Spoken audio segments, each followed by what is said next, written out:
13 horas con 7 minutos en esta jornada de viernes 10 de julio. Vamos primeramente con el repaso de los datos actuales del tiempo. ¿Cómo va a estar hoy la jornada? A ver, la temperatura actual es de 22 grados, cielo despejado, sensación térmica de 21 grados 6, la humedad del 55% y velocidad del viento a 24 kilómetros por hora del sector noreste. Vamos a ver cómo continúa esta tarde, noche y madrugada. Va a ir rondando la temperatura de entre 20 a 24 grados en horas de la tarde. Luego nuevamente un descenso, pero no ya demasiado, no va a bajar mucho la temperatura, va a llegar a los 17 grados, un tanto agradable, sin clima fresco para mañana sábado. Vamos ya con el pronóstico extendido, ¿sí? Vamos a ver cómo va a estar el tiempo ya este fin de semana. Sí, tenemos la placa para ver cómo se va a estar comportando el tiempo. Parcialmente nublado, sí, así como les decía, mínima de 17, máxima de 25 grados. El domingo se vienen nuevamente las precipitaciones, algunas lluvias ya para la próxima semana, mínima de 18, máxima de 26. Para el lunes continúan las lluvias aparentemente, mínima bastante fresca de 11 grados, la máxima de 19 y para este martes nuevamente clima frío, sí, mínima de 7, máxima de 16 grados. Vamos a ver cómo cotizan hoy las principales monedas. Sí, vamos primeramente a ver cómo está el dólar en la compra a 6.720 y en la venta a 6.770. Vamos a ver cómo está el euro, se mantiene en la compra a 6.900 y en la venta a 7.300 guaraníes. Vamos a ver cómo está también el peso argentino, se mantiene en la compra a 50 y en la venta a 65 guaraníes.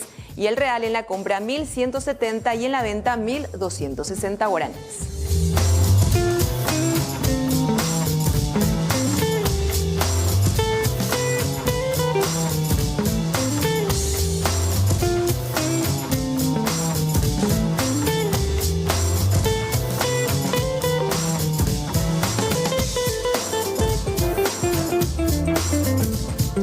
Y es momento de hablar de algunas de las emociones, los temas resaltantes para arrancar nuestro informativo. Y esto realmente nos preocupa, me preocupa porque están aumentando los casos sin nexo. Esta semana fue justamente alarmante, preocupante cuando conocíamos los números publicados por Salud Pública.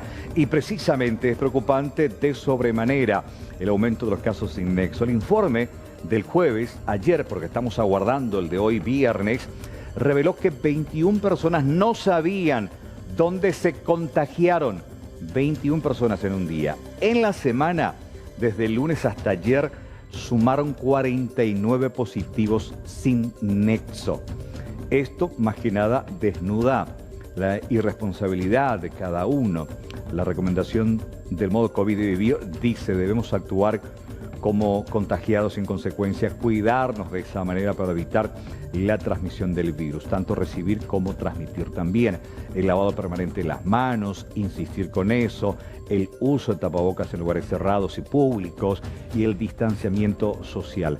Hasta ahora, la única vacuna efectiva para combatir el virus es justamente esas recomendaciones.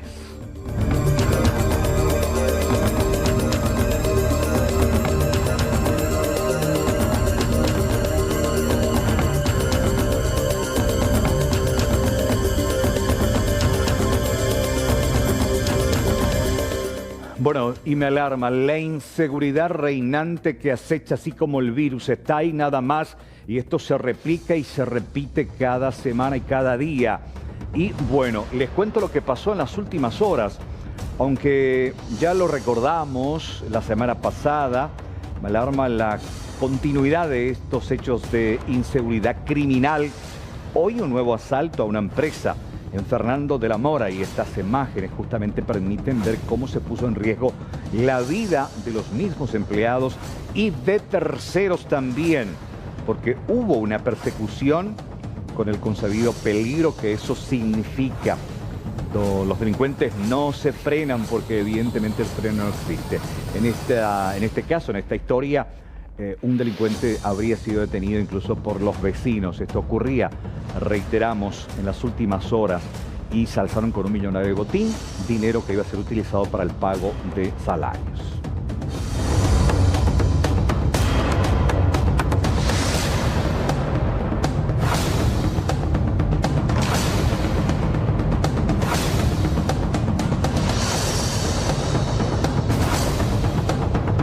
Y en medio de tantas noticias malas y complicadas hay algo que me alegra.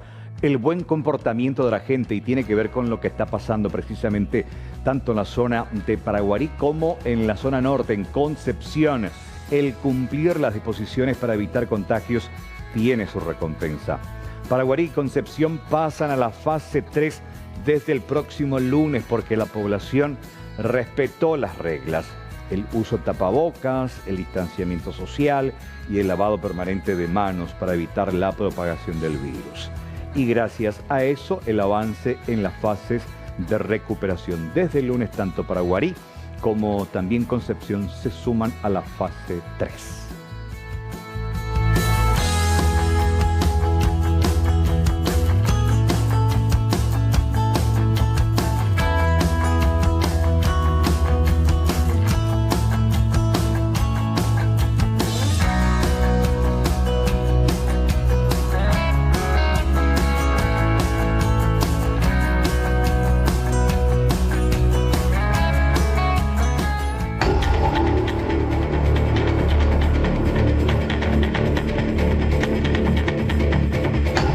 Se dio el techo, en este caso correspondiente a la oficina administrativa.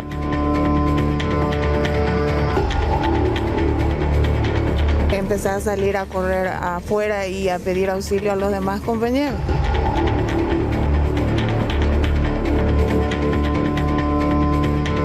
Yo pensé que las compañeras estaban totalmente muertas luego.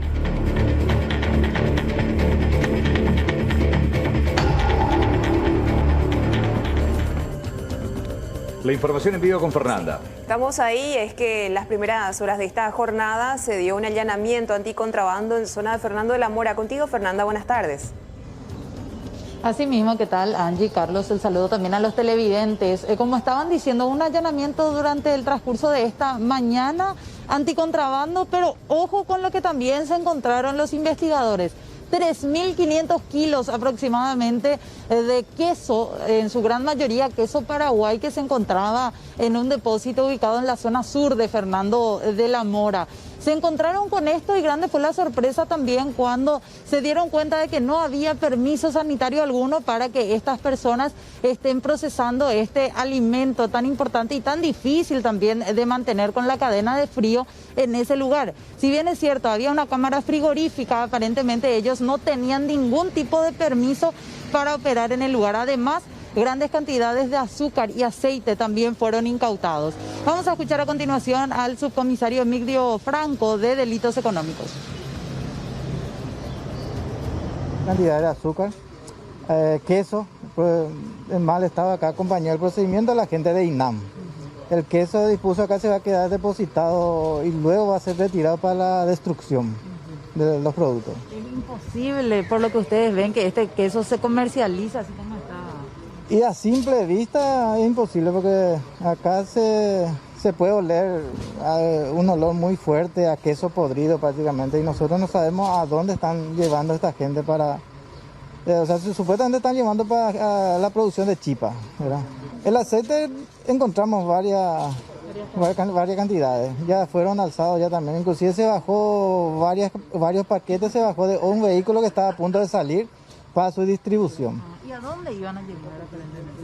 Y todavía no tenemos nosotros para dónde. Ahora, como le dije, estamos en pleno trabajo y vamos a llegar a dónde están llevando eso, inclusive dónde están comprando, porque encontramos nosotros queso sin ninguna marca. Y nuestra presunción es que ellos están trayendo queso del extranjero como de la Argentina o Brasil y proceden eso a quitarle la etiqueta, ¿verdad? Y ponen en un hule común así para despistar eso, el origen del queso. Lo decía el subcomisario Franco, ellos pudieron encontrar ahí estas grandes cantidades y no descartan que el queso iba a parar a chiperías que se dedicaban o que necesitaban en grandes cantidades este alimento. Conversábamos también con el fiscal Miguel Quintana, que era lo que decía, otra de las irregularidades que encontraron en el lugar es que ellos adquirían bolsas de varios kilajes de azúcar y en ese depósito, de forma completamente arbitraria, se encargaban de dividir estos paquetes en otros recipientes que no eran los originales. Escuchemos al fiscal Quintana. Lo que encontramos acá son queso Paraguay, aparentemente todos son de origen nacional. También encontramos azúcar de origen argentino, 31 bolsas de 50 kilos. También encontramos ya algunos paquetes de azúcar que aparentemente fueron fraccionados de estas bolsas de 50 kilos. Y también aceite de origen argentino. Presumiblemente los aceites son de contrabando y el azúcar también. Manteca, veíamos que también estaban ahí en...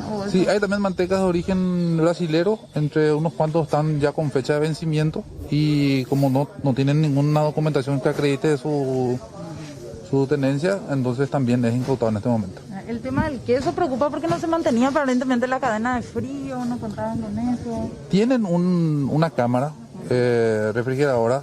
Ahora, las condiciones en que está la cámara no es una condición muy higiénica y saludable, vamos a decirle, ¿verdad? Por eso la gente de INAM está tomando la intervención en el sentido de realizar y verificar todos los incumplimientos sanitarios que está teniendo en la manera de cómo conservar. Y ellos van a iniciar un sumario administrativo a los efectos de poder determinar cuál sería el destino de estos productos. En este depósito allanado estaban trabajando varias personas, incluso en el fondo se pudo visualizar una vivienda en donde estaba toda una familia, la familia de Osmar, quien dijo ser el encargado del lugar. Él admitió que ellos efectivamente partían el azúcar, ponían en nuevos bolsos que no eran los correspondientes, que no decían de dónde provenían exactamente, pero fue bastante corto en sus declaraciones. Vamos a escuchar parte de ellas. Yo soy el dueño. ¿El dueño de la casa? El dueño, no, la casa no. De los productos, todo eso encargado. Encargado nomás. ¿Y qué pasó? No. No tenían los permisos para eso. No, nada. Yo vendo queso Paraguay nomás y demasiado poco vendemos eso. ¿Y quién se encargaba del azúcar? No, azúcar. No, nada. ¿Vos también te encargabas de No. ¿O te traían nomás? Ya traían nomás para vender. ¿Te traían para vender? Sí. ¿Y vos te encargabas de partir otra vez? Sí, chiquitito nomás. Pero no sabías que eso no se podía hacer. ¿O sí, dale. No hay que perder de vista un detalle muy importante. Además del queso, azúcar, aceite, encontraron paquetes de margarina que eran utilizados aparentemente para hacer rendir, entre comillas, un poco más el queso Paraguay. Se mezclaba en ese lugar, pero ¿cuál es el problema, Carlos, Angie? Que también la manteca estaba vencida.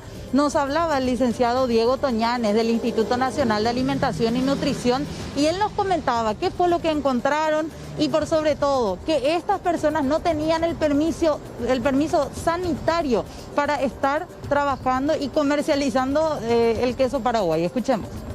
Este establecimiento no cuentan con la autorización correspondiente del Instituto Nacional de Alimentación y Nutrición para el procesamiento y fraccionamiento de los alimentos. Así también hemos observado muchos productos, ¿verdad?, que no se encuentran autorizados con los registros sanitarios para que puedan ser comercializados.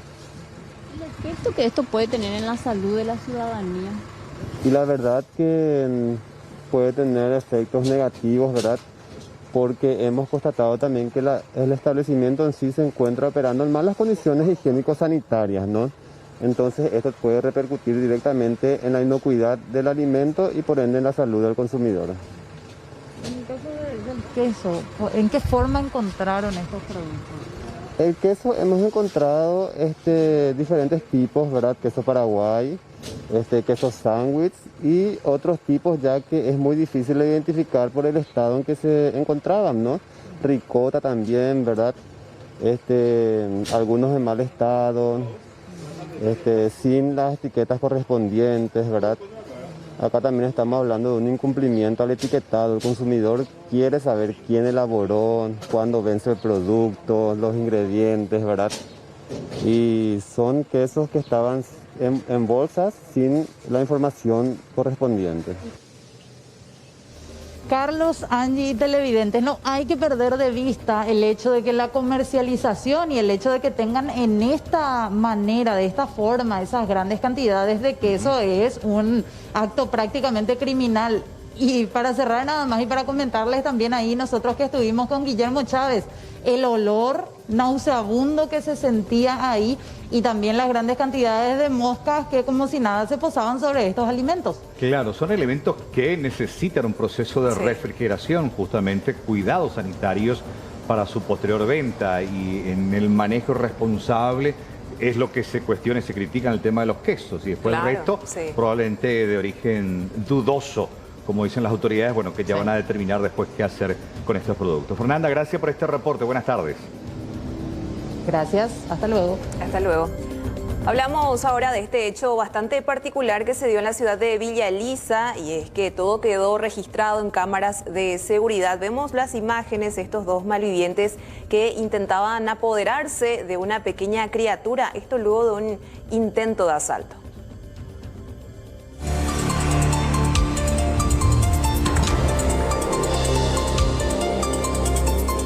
Un hecho insólito se dio en el barrio Ipatí de la ciudad de Villa Elisa. Según el relato de una madre, la misma se encontraba en el portón de su vivienda cuando, en cuestión de segundos, aparecieron dos personas a bordo de una motocicleta, inclusive armados con lo que sería un machetillo, con la intención de despojarla de su teléfono celular. Sin embargo, ante la negativa de la madre, los malvivientes intentaron llevarse a su pequeña hija. Yo estando de espaldas, él se baja y me dice, tu teléfono, señora, tu teléfono, señora. Pensé primero que era una broma. Le miro la cara y no era nadie conocida. Ya veo que tenía un puñal, un machetillo, no sé. Y le digo, no tengo. Y le agarro yo a mi hija. Le agarro como para entrar. Y hago esto. Y al hacer esto, él le agarra también del brazo y empieza a estirar a mi hija. A Dios gracias que ahí yo grité. Y grité, pedí socorro. Salió también mi perrita.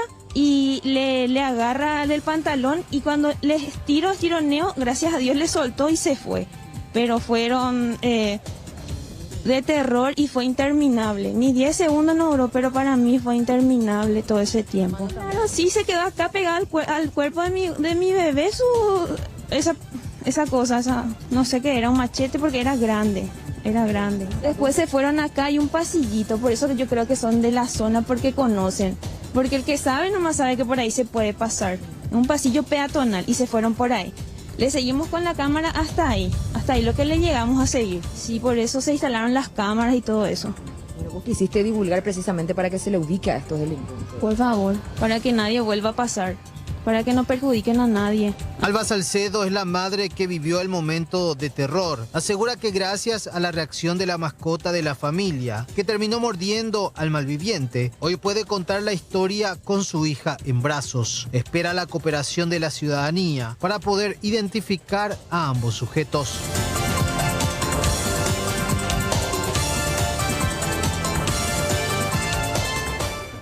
Bueno, qué terrible, ¿no? El susto que se pegó esta familia. Sí, tremendo. Los delincuentes, lo decíamos justamente, están al acecho ahí. Hay que ponerle un freno a esta ola de violencia, a esta ola de asalto. Ayer con una mujer también, por motosaltante, al final un disparo que pegó ahí en el vidrio de la conductora. De una forma muy violenta están actuando y con todo, llevándose de todo, incluso mascotas. Ahora estamos viendo a un bebé incluso. Terrible. Bueno, para un espíritu inquieto no existen límites ni barreras, sin importar el terreno ni tampoco los obstáculos. La aventura se abre camino, guiándote con determinación y seguridad. Una buena compañera todoterreno confiable y fiel aventurera, viajando con velocidad. Esa es la Arizona 150 de Taiga, con potente motor balanceado de 150 centímetros cúbicos, moderno y eficiente para que puedas recorrer los más exigentes caminos con total confort. Encontrala en las sucursales de Inverfin de todo el país. También podés llamar al 021-288-3000 o envía un WhatsApp al 0986-288-300. Inverfin, tu espacio, tu hogar. Coming in out of the rain, they hear the jazz go down.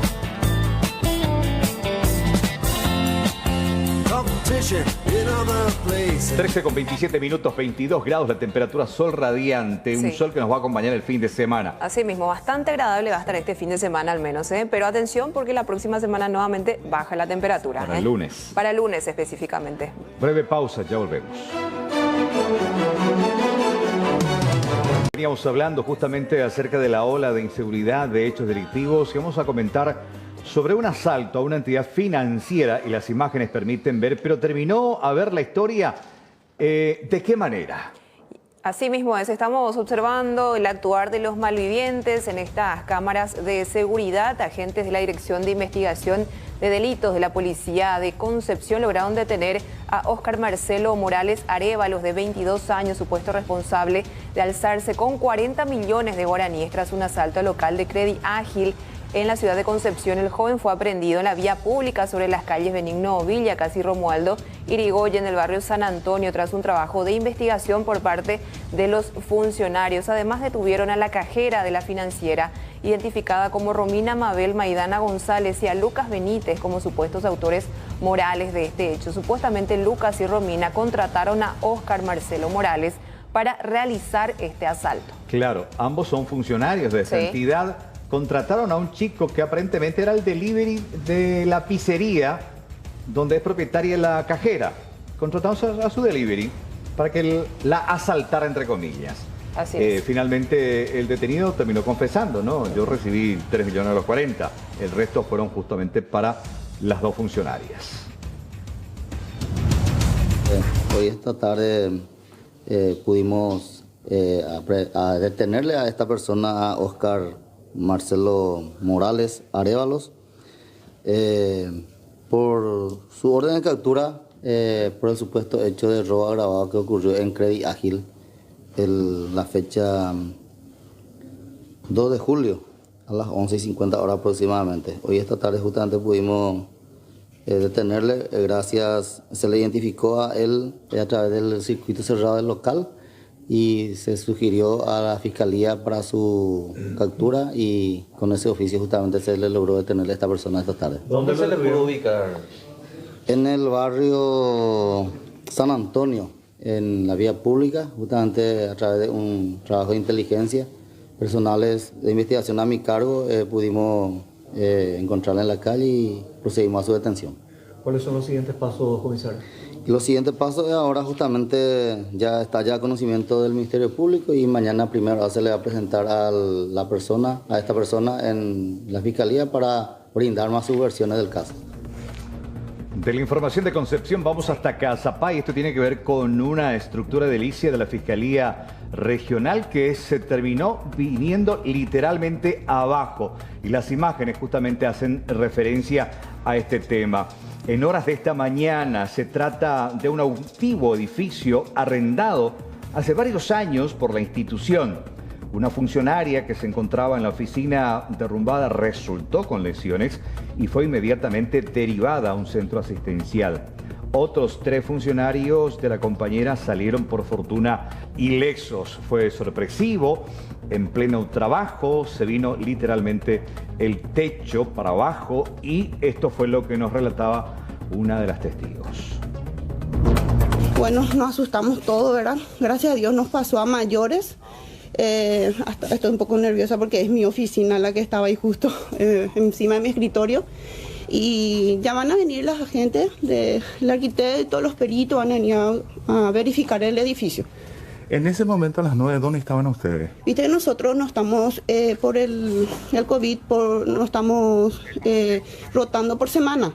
Sí. Esta semana, por ejemplo, no tenía que venir, vienen otros compañeros, nos turnamos, justamente porque estamos en una pieza, como ven, chica, y estamos muchos funcionarios, no podemos estar entre muchos los funcionarios. Entonces, gracias a Dios, los compañeros que estaban no le pasó nada, y eso no me puedo decir. No, ahora están a cargo la institución por los bomberos, ellos van a clausurar todo.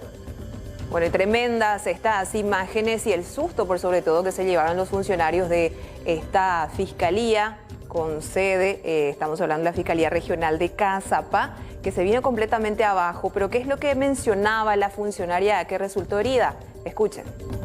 Y me asusté legalmente, eso es lo que te puedo decir, me asusté mucho, de la nada nomás se cayó. Pues ayer se escuchó un ruido, ayer aproximadamente a la 1 se escuchó un ruido ahí, después pensamos que era la parte eléctrica. Hoy justamente estaba comentando con mi compañera que ha de ser eso, dijimos. Y después, hoy de la nada se cayó nomás ya, y por suerte me dio tiempo para agachar mi compañero, el que estaba ahí. justamente entró él y él, según me comentó, ¿verdad? Que atajó una parte de la viga, algo así. Y eso evitó que el escombro ahí se cayera encima mío. Bueno, y yo me agaché ahí, me puse así y gracias a Dios fue una desgracia con suerte. No pasó a mayores. Sí. Estamos muy bien. ¿Qué hora exactamente ocurrió? Las 9, aproximadamente las 9. Sí. ¿Y cuántos personales estaban adentro? Tres estábamos, mi compañera, yo y este muchacho de otra unidad, pero estaba también ahí en ese momento. Sí. ¿Estaba otra persona también de...? Nosotros nomás, viste que ahora no turnado, pues estamos así... ¿Te tiraste debajo ahí? Sí, me tiré debajo.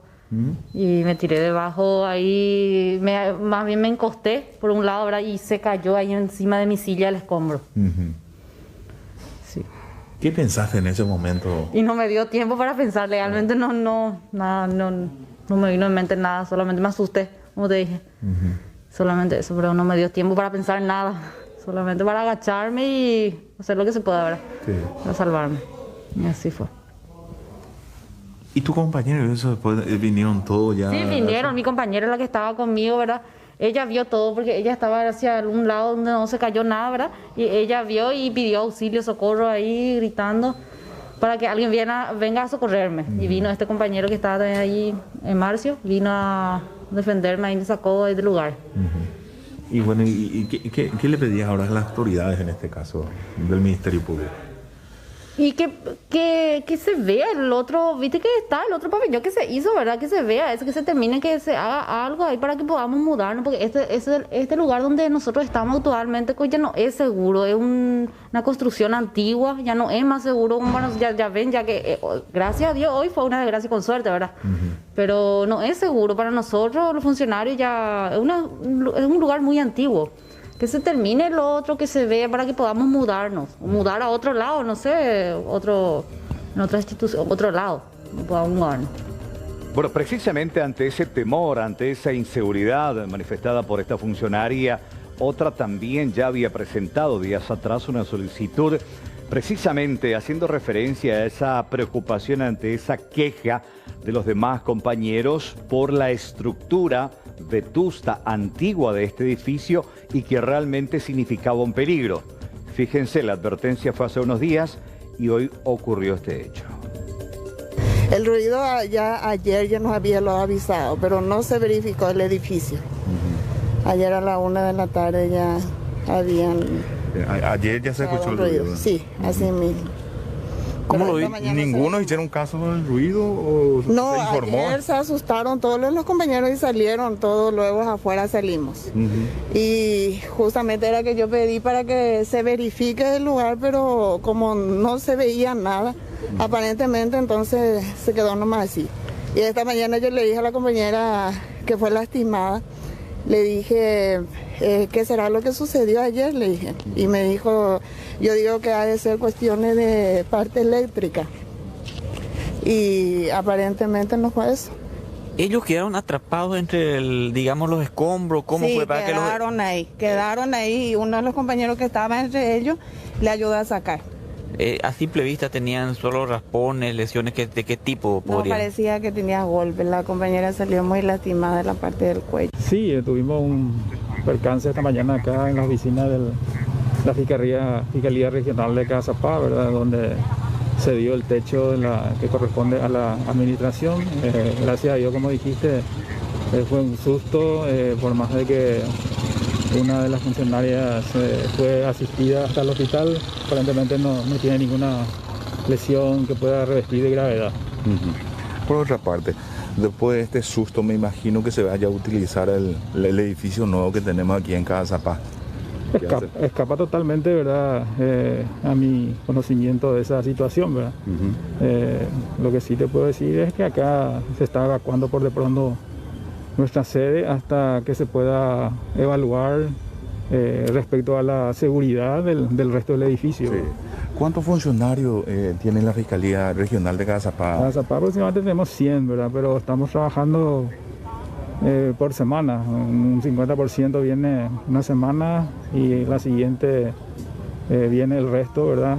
Se han formado equipos también como consecuencia, ¿verdad?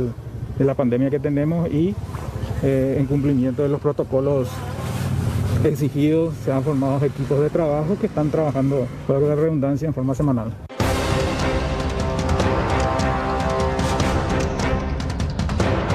Me subí encima de la camioneta y hasta la esquina y ahí me echaron. Iba a pedir ayuda donde la camioneta había sido en ese visto que se subió el ladrón. Entonces me tiré sobre la camioneta. ¿Cuánto se llevaron? 220 millones por ahí. Acá estaba la recaudación. Todo el sobre. Me gatilló una vez y segunda vez y a segunda el compañero no permitió, no sé. Bueno, y en instantes les vamos a comentar más detalles de este multimillonario asalto tempranero que ocurría a primeras horas de la mañana y para sorpresa de muchos se llevaron prácticamente todo el dinero que era para el cobro de empleados, ¿sí? Exactamente, la violencia. Sí. Hay un detenido, según el reporte, vamos a tener todos los detalles y todos los testimonios al respecto. Vamos a hablar de la pequeña Juliet, no nos olvidamos de ella. Hoy nuevamente agentes fiscales, policiales, fueron hasta la vivienda del padrastro en la ciudad de Emboscada. Se realizaron varias diligencias, específicamente en lo que tiene que ver con una planimetría de la vivienda, que es un procedimiento que estudia en perspectiva el terreno para saber más de qué ocurrió con la pequeña Juliet, quien está desaparecida desde el 15 de abril pasado, cuando se la vio por última vez. El trabajo fundamentalmente consiste en un trabajo, en una digitalización de todo el área de donde en fecha 15 de abril desapareció la niña Juliet, y también en un trabajo de planimetría. Eso va a estar a cargo de la gente del laboratorio forense del Ministerio Público y fundamentalmente eso va a servir para contrastar sus declaraciones y también ubicarlo en el terreno en aquella fecha. ¿Esto podría validar o descartar algunos testimonios?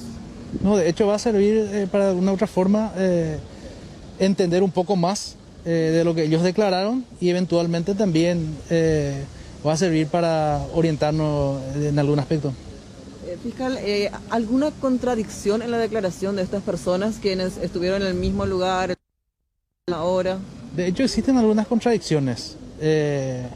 Justamente este trabajo consiste o nos puede dar un poco más luz de lo que efectivamente ellos relataron, y estar en el lugar también a ellos mismos le va a seguramente a abrir un poquito más el panorama. Va a ser una animación 3D, es decir que va a poder también tener la visual que tenían cada uno de los protagonistas. Claro, de hecho el trabajo de planimetría va a servir para eso, para ubicarlos a ellos en el lugar donde estuvieron. Se va a utilizar seguramente también un instrumento para tratar de ubicar el lugar donde estuvo también Juliet, y de esa forma seguramente a través de la planimetría vamos a tener un resultado en ese sentido. El día de ayer había solicitado yo que permanezcan tanto el señor Reiner como la señora Lilian Zapata en el lugar de su actual reclusión por las amenazas de muerte y de violencia que han recibido, cosa que nosotros hemos probado en el expediente con documentos, con nombre de las personas, con el número de teléfono de cada una de las personas. Es decir, no es una cuestión así traída de los pelos. Entonces, ¿perdón? ¿Ella llegó a ingresar al penal de Coronel Oviedo? Ayer ella fue ingresada más o menos a esta hora en el penal de Coronel Oviedo, pero a la tarde ya fue la orden judicial para que ella nuevamente regrese a su lugar de reclusión, la comisaría de mujeres, que se llama comisaría de criminalística, no sé, no es más de mujeres me dijeron, pero ahí, donde era la comisaría 17 antes.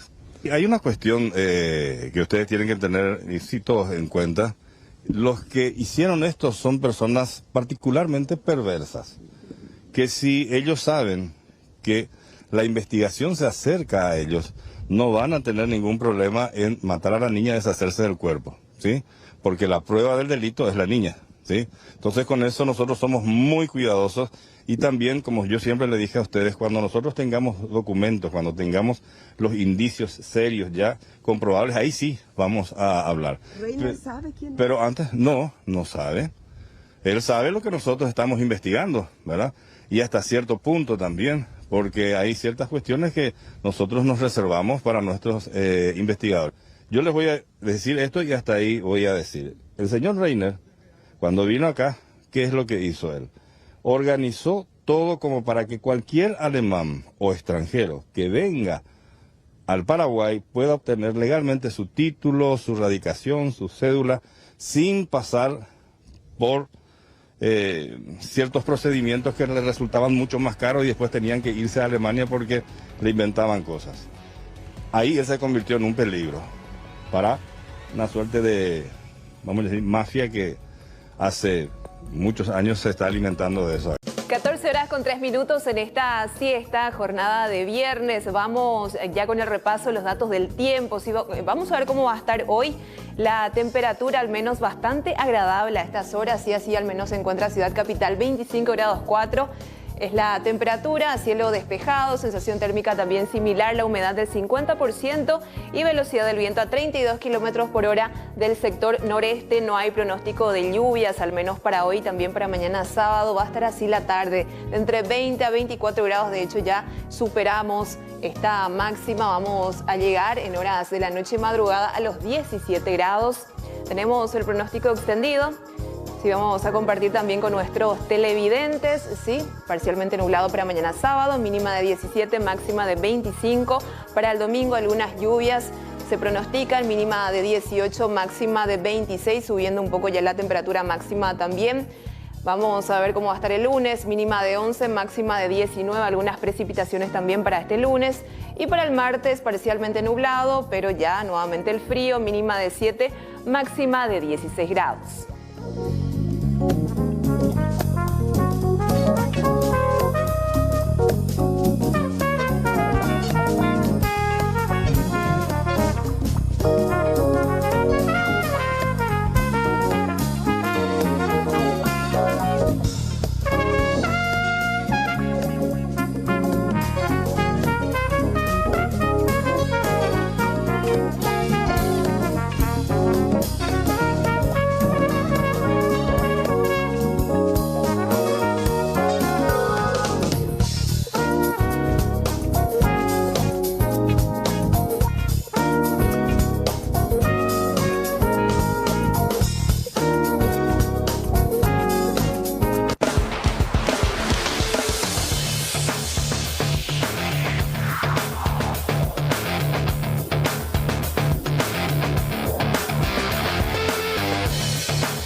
Son los principales temas de esta jornada de viernes. Vamos a hablar de este multimillonario asalto en la zona de Fernando de la Mora. Así actuaban los malvivientes con muchísima violencia. Lograron capturar a uno de los ladrones y se llevaron la suma de más de 200 millones de guaraníes.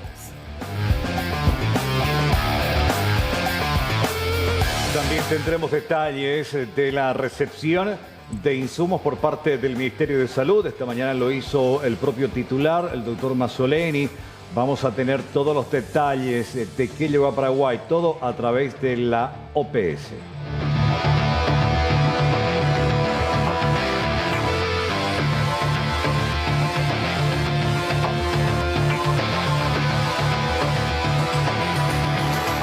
Hablamos también en nuestro tercer tema de este hallazgo importante en la zona de Concepción. Agentes del Departamento Antisecuestro hallaron en la tarde de este jueves una caleta con varios objetos pertenecientes al grupo criminal Agrupación Campesina Armada. En instantes te comentamos todos los detalles.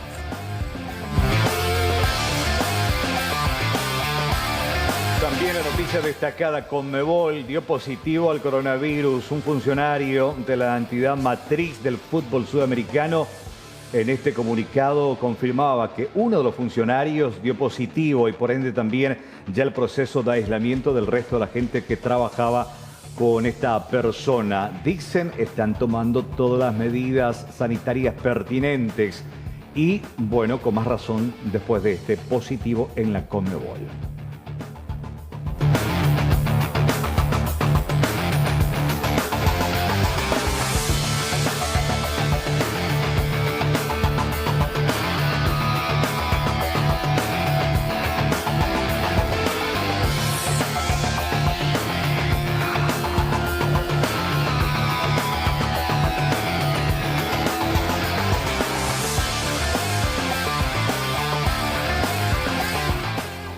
Y precisamente sobre los hechos de inseguridad que están reinando lastimosamente en estos tiempos, hablamos de esto que se registraba en zona de Fernando de la Mora, delincuentes que perpetraron un atraco en esta ciudad, atacaron de manera rápida para alzarse con más de 200 millones de guaraníes. Uno de los implicados quedó detenido luego de una persecución.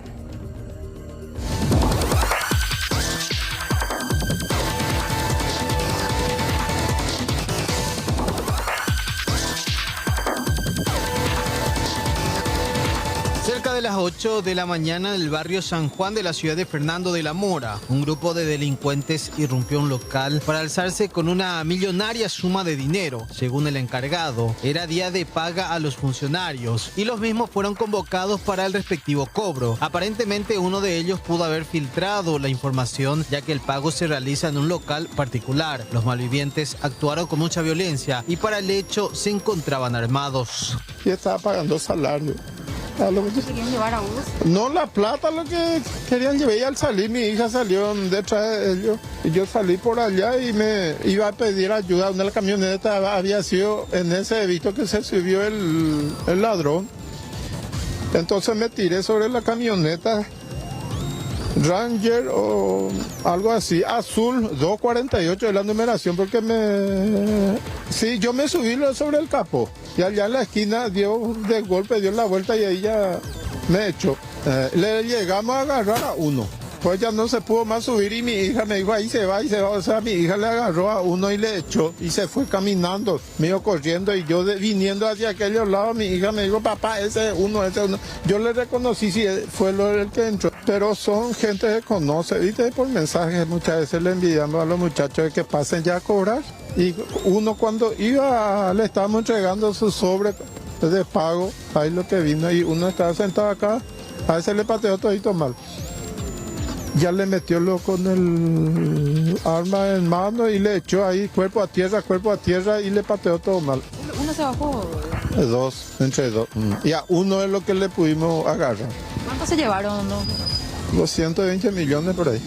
Evidentemente manejaban la información. Manejaban información que más o menos a partir de esta hora por ahí, pues mi hija pues le mensajeó a todos, pasen por ahí a partir de las 8 de la mañana. Según el comisario principal Rubén Paredes, jefe de la Brigada Central, uno de los delincuentes ya quedó detenido. Sería un sexagenario que no pudo abordar la camioneta para darse a la fuga. Lo que quería aclarar nomás que justamente el detenido tiene dos identidades. ¿Cómo se explicaría eso? Y justamente eso son detalles que vamos a trabajar. Esta es una de sus identidades. Esteban David Cardoso Martínez y Leoncio Martín Espínola Villamayor. Él en el mundo delincuencial y tiene 4 antecedentes con estos datos. Pero ahora en el sistema informativo nos salta su otra identidad, ¿verdad? Donde muestra su fotografía. Por eso justamente ¿Cuál sería la verdadera, comisario, entonces? Esta que aparece en su fotografía. Entonces, su identidad sería Esteban David Cardoso Martínez. Sí, acá tenemos que tener en cuenta lo siguiente, de que en él se hizo llamar, ¿sabe por qué? Uno, porque no tiene fotografía, y otro, por los antecedentes. Entonces figura con prontuario, no con número de cédula. Entonces, sí, esta es su identidad donde aparece el rostro. Es decir, que un teléfono común, pero igual para nosotros ya nos sirve, por lo menos vamos a extraer la mayor cantidad de datos posible de él. Lo que calculamos nosotros es que le había dado ya a otro el arma, porque según las víctimas todos estaban armados. ¿A cara cubierta? A cara cubierta. Probablemente entonces este celular tenga información sobre los demás. Va a tener información sobre los demás, por un lado, y por otro lado las ubicaciones, lo que a nosotros nos interesa. Hasta el momento los agentes de investigación de delitos continúan con la investigación para poder dar con el paradero de todos los miembros de este grupo de asaltantes.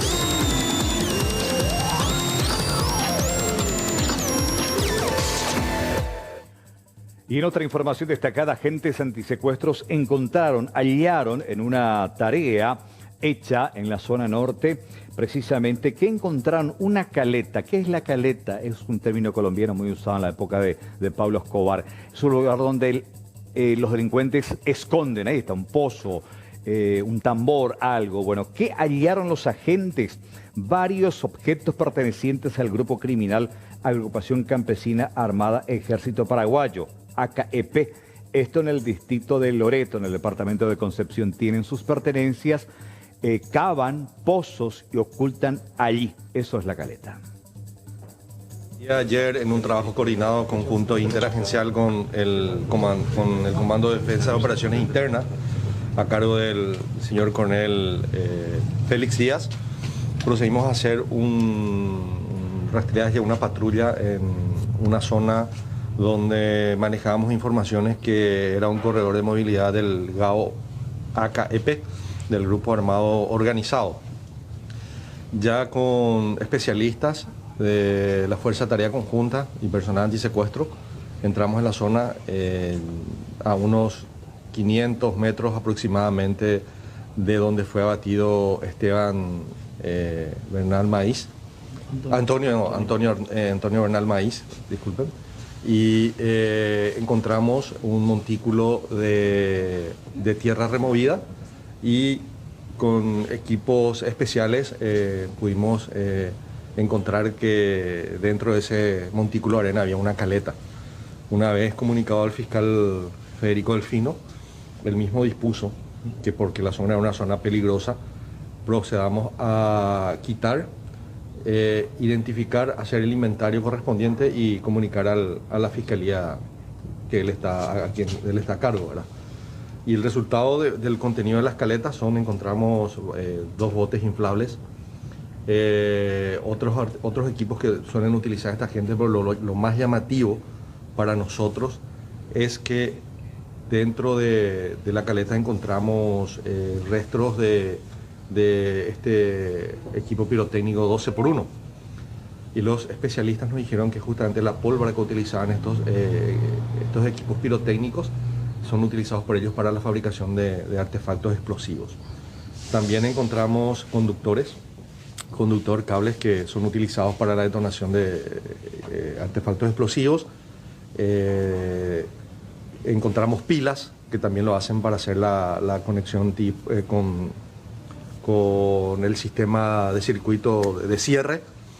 Y bueno, básicamente con esto nosotros es muy importante porque vamos a estar analizando y haciendo la trazabilidad de todo lo que se encontró en el lugar para saber de dónde pudieron haber venido y poder ver si podemos llegar a integrantes del grupo logístico. Nosotros creemos que después de la operación Itacarú, ellos se resguardaron en esa zona. ¿Por qué? Porque encontramos varios lugares donde ellos, o sea, ese era un campamento de ellos. Era un campamento porque encontramos basura enterrada, encontramos rastros donde ellos tenían su fogata, su cocina. Entonces, también por los árboles encontramos rastros de que ellos utilizaban como hamaca. Para nosotros ese lugar era un campamento donde ellos estaban teniendo esa caleta, donde ellos se surtían logísticamente ahí y estaban mucho tiempo ahí. Era un punto de observación de ellos, estaban resguardados en esa zona.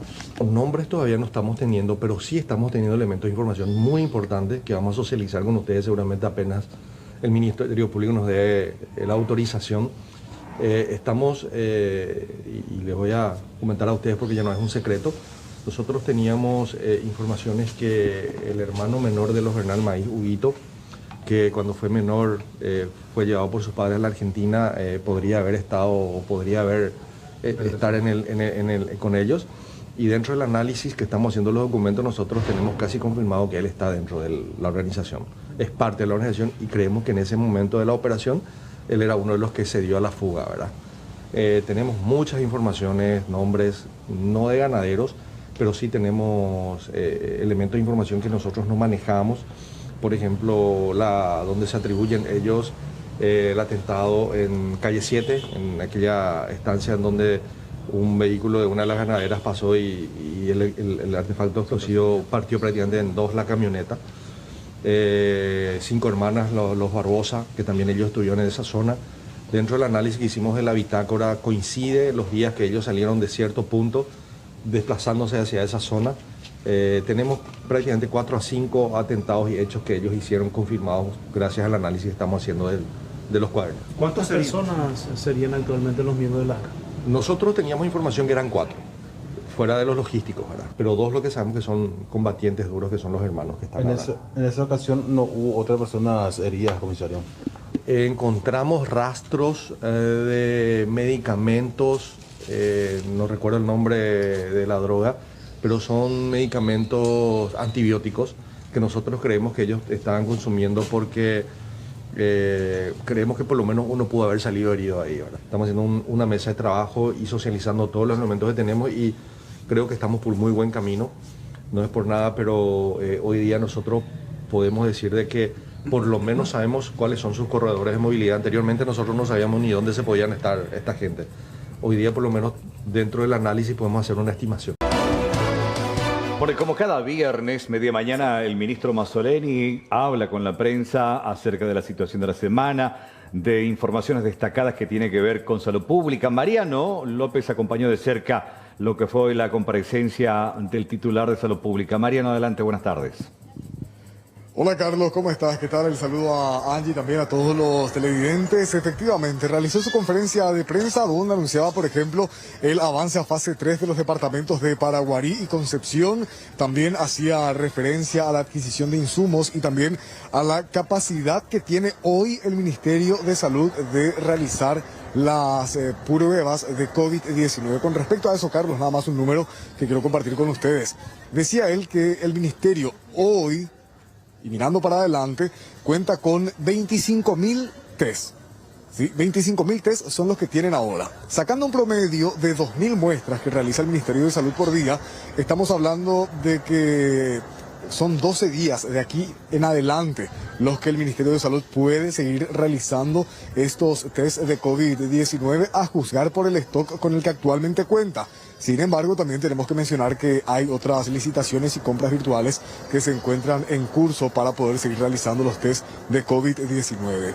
Posteriormente, ya al mediodía, participábamos de la entrega que realizaban en el predio de la DINAC de insumos al Ministerio de Salud. Estos insumos fueron comprados con fondos del Ministerio de Salud vía Organización Mundial de la Salud. Ellos son los intermediarios, por así decirlo, en esta compra de diferentes insumos, equipos de protección y otras cuestiones. Además, el Ministerio de Salud recibió una donación por parte del gobierno de Canadá. Todos esos detalles los brindaba Julio Mazzoleni y luego también conversábamos con él ya de forma mucho más personal y él hacía referencia, Carlos, Angie, a la cuestión del tema insumos. ¿Qué es lo que está pasando? ¿Por qué en algunos lugares se sigue diciendo que faltan insumos, que faltan equipos de protección? Y lo que decía Julio Mazzoleni es lo siguiente. Hay algunos profesionales, entre licenciados, médicos y otros, que están utilizando estos equipos de protección cuando en realidad ellos no están expuestos al punto de tener que requerir necesariamente esos insumos. Palabras más, palabras menos es lo que decía Julio Mazzoleni y lo escuchamos a continuación. Como mencionaba yo hoy en mi reporte semanal, nosotros tenemos equipos de protección individual y nos los tenemos desde hoy, ¿verdad? Incluso esta carga que es muy importante se da y va a ser parte del stock, pero en algunos de los insumos tenemos hasta 3 meses más o menos de stock y esperando la compra, ¿verdad? Lo que yo señalaba es que necesitamos esas denuncias específicas porque para poder subsanar muchas veces podría tratarse de un problema de distribución, puede ser un problema de sistema de un protocolo de racionalidad que otorga los equipos diariamente al personal de guardia conforme van entrando. Puede haber algún tipo de error, puede también tratarse de que cierto personal de blanco que no está en un nivel de exposición alto tenga una duda acerca del tipo de equipo de protección individual que requiere, ¿verdad? También puede darse que sea alguna institución, por ejemplo, ligada al Instituto de Previsión Social o a clínicas con quienes tenemos un convenio, pero que tienen sus propios sistemas de compra, ¿verdad? Y que normalmente tenemos una ayuda entre las instituciones intercambiando insumos o fármacos cuando es necesario. Bueno, por el momento por lo menos no tenemos nada en particular porque hay la mayoría de los insumos, como te decía, tenemos 3 meses como mínimo de oferta. Varios de los insumos ya se fabrican afortunadamente en Paraguay, entonces incluso en este momento, no ahora mismo, sino ya desde hace varias semanas, el Ministerio de Salud Pública está comprando de manera gradual y de la manera más conveniente, puesto que los precios también están mejorando y queremos que haya más competencia de modo a que esos precios vayan bajando aún más. Y nosotros vamos comprando tratando de mantener un stock permanente de al menos 3 meses, ¿verdad? Así que lo que hace a guantes, protectores faciales, protectores oculares, las mascarillas de todo tipo, realmente estamos bastante bien.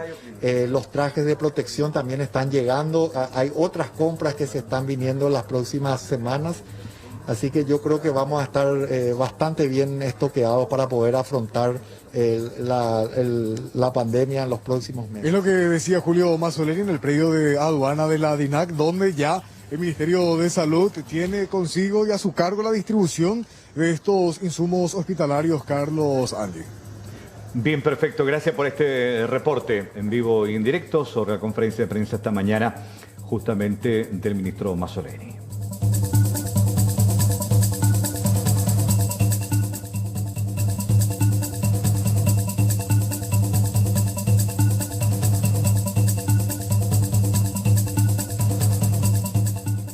Bueno, una información judicial de último momento señala, hay dos importantes. La jueza Cintia Lovera otorgó la libertad ambulatoria al suboficial Arnaldo Báez, quien contaba con arresto domiciliario por el supuesto ataque al PLRA. ¿Se acuerdan? Charlamos esta semana con él. Sí. Tante Blanca tuvo la oportunidad de hacerle la entrevista. Él formaba parte de ese grupo de élite de la policía que ingresó. Era uno de los copeteros, estaba en el grupo de donde partió justamente la bala que terminó matando a Quintana. Así mismo, sí. Él es Arnaldo Báez, el suboficial Arnaldo Báez, y a él se lo ve en cámaras del PLRA. Y él estaba procesado por coacción porque es el policía que después... se negó a asistirle supuestamente. Que se negó a asistirle y que se fue a colocarle el pie por la espalda de Rodrigo Quintana cuando ya estaba en el suelo. En esa misma causa, conocida como 31M, el policía tiene prohibición de salir del país, también deberá comparecer de forma mensual ante el juzgado y por último tiene la obligación de presentarse a la audiencia preliminar. Repetimos, información de último momento, desde tribunales, esta noticia que tiene que ver con la investigación del 31M.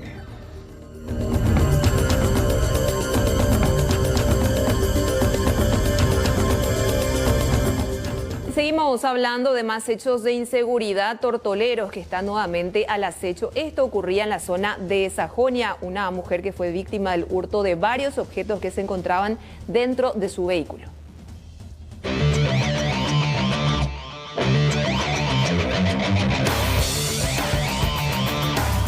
Justo en este lugar de la calle Mandubirá se encontraba un automóvil que fue violentado por un supuesto vendedor ambulante, quien lanzó una piedra, rompió la ventanilla del automóvil y se llevó varios objetos de valor. Mi vehículo estaba enfrente de su vehículo, justamente se ve en el video, que es el que estaba enfrente que me pudo haber tocado a mí.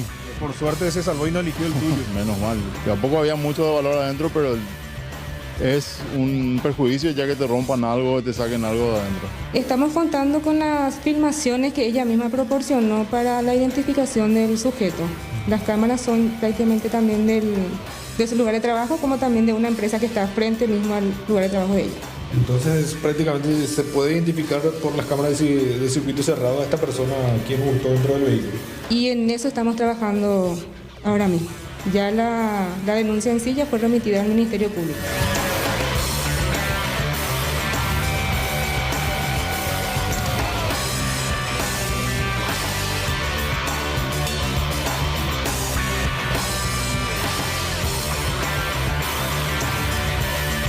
Una calle muy transitada, Mandubirá, entre Colón y Hernandarias. Según uno de los compañeros de trabajo de esta persona, aparentemente no sería la primera vez que ocurre este tipo de ilícitos. Empezaban también a romper los vidrios de varios vehículos, que acá tenemos dos empresas grandes que circula mucha gente. Sí o sí, algo habrá llevado. Esta es la primera vez que pudimos filmarle y que se pudo ver quién era por lo menos. A consecuencia de los hechos ilícitos, ¿ustedes colocaron la cámara o ya tenían cámara de seguridad? No, ya teníamos cámara de seguridad. La cámara que se filmó fue la empresa aquí enfrente, que sí, siempre tuvieron cámara. Un gasto que se pudo haber evitado de repente ahora para la compañera en este tiempo difícil. Sí, la verdad que sí.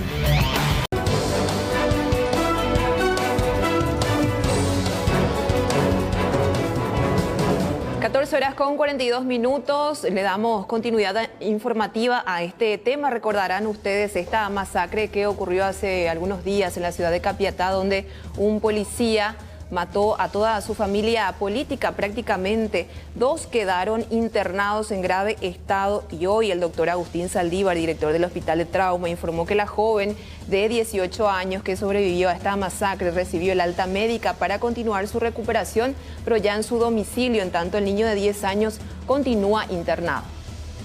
El día de ayer ella abandonó el hospital con su alta médica, después de haberse retirado del tubo de drenaje torácico y una evolución favorable con respecto a la solución de las lesiones que tuvo tanto en el pulmón como en el diafragma del lado izquierdo. Una lesión pulmonar como esa, imaginada también en el diafragma, uno solo puede ya imaginarse que de alguna u otra manera tiene sus consecuencias, doctor, ya respiratorias, o ya evidentemente todo cambia en su organismo a partir de una lesión tan importante como esa. En el caso de ella, que describe perfectamente bien el acto en el cual ella es agredida por el finado con un disparo de arma de fuego que impacta ahí un poquito al costado de la mama, en el pezón izquierdo. O sea que en el área precordial. Son realmente áreas críticas en las cuales uno puede tener lesión cardíaca, que ella no tuvo por esas circunstancias que hacen, digamos, a la buena fortuna, vamos a ponerle. Produce la lesión en el pulmón, produce una hemorragia, como también pérdida de aire en el mismo, se conoce el nombre de hemoneumotórax, que en una primer gesto quirúrgico es un drenaje, un tubo que se introduce ahí para drenar todo el aire y la sangre, y va a la tomografía, se constata también aire en el abdomen. Entonces es sometida a una laparotomía exploradora, es decir, se abre el abdomen y se revisa todas las vísceras que están expuestas en el trayecto del proyectil y se hace un toilet. Ella tiene una evolución favorable de no tener algún tipo de algún altibajo dentro de lo que es la evolución de que está teniendo. Ella no va a tener ninguna consecuencia. Ahora, director, el trabajo me imagino que hicieron ya desde el Hospital del Trauma en cuanto a la asistencia psicológica, ¿verdad? Una persona que prácticamente fue testigo de una masacre. ¿Cómo se trabaja en ese sentido? ¿Cómo se trabajó esta semana también ahí? No, la consulta con el psicólogo del servicio está hecho. De hecho, es un seguimiento no solamente dentro del hospital, sino también extrahospitalariamente hablando. El acto de la descripción en el cual ellos fueron sometidos es un acto en el cual casi de película uno ve que entra una persona con dos armas de fuego, con cargadores que terminan, que se recargan, es la descripción que ellos hacen, y van cayendo de a uno, ¿verdad? Son casados prácticamente porque son personas que no ofrecieron resistencia. Doctor, sí. Y el caso del pequeño salió ya de alta de la terapia, está ahora en el 4º piso en internación de pediatría trauma, en conversación con su hermano y su tía que le acompañan acá dentro de la internación. Y como yo esta mañana participamos en la recorrida, como le dijimos al pequeño, acá tenés todos tus tíos y tus tías, que son los médicos y las enfermeras, realmente conmovidos por el relato que él hace. El pequeño relata con lujos detalles y él sí, el disco duro hay que trabajarlo fuertemente, porque tratar de borrar esa imagen va a ser difícil para los profesionales del área del perfil psicológico se refiere. Bueno, el doctor Saldívar, director del Hospital del Trauma. Vamos a otro caso. Tiene que ver esto con lo que está ocurriendo en Coronel Oviedo después del ataque criminal por parte de sicarios contra el jefe de seguridad de la cárcel regional. Los policías y fiscales allanaron la tercera vivienda en busca del supuesto nexo de estos sicarios que mataron al jefe de seguridad de la cárcel. Aproximadamente a las 19 de este jueves se realizó el procedimiento en el barrio Costa Varela de la capital del departamento de Caguazú. En el sitio residía Richard Rafael Leiva, de 23 años, supuesto cómplice de los sicarios que cometieron el crimen. Allí se encontraron computadoras, documentos personales, dinero en efectivo y la motocicleta pertenecientes al prófugo de la justicia. Dio detalles de este procedimiento la fiscal interviniente Gladys de Ovelar. Tuvimos conocimiento de que esta vivienda estaba siendo alquilada por la persona que hoy está siendo requerida por el Ministerio Público, este muchacho Richard Leiva Figueredo. Y bueno, tal vez así que obtuvimos la orden de allanamiento, estamos en pleno procedimiento y se está revisando el interior de la vivienda. Se está procediendo a incautar algunos objetos que son relevantes para nuestra investigación, así como para la investigación del doctor Osvaldo García, que es el fiscal de la unidad antinarcóticos. Sí, hay una orden de detención pendiente y por el momento es solamente eso lo que le puedo informar, porque todavía no le pudimos ubicar a esta persona. No sin antes, como siempre, buena música. El DJ Resident de primera edición. Duran Duran. Ah, me encanta. Clásico. Clásico. Bueno, ¿con esto nos vamos? Sí, no. Buen fin de semana. Buen fin de semana para todos. A ustedes también. Chao, chao. Buenas tardes.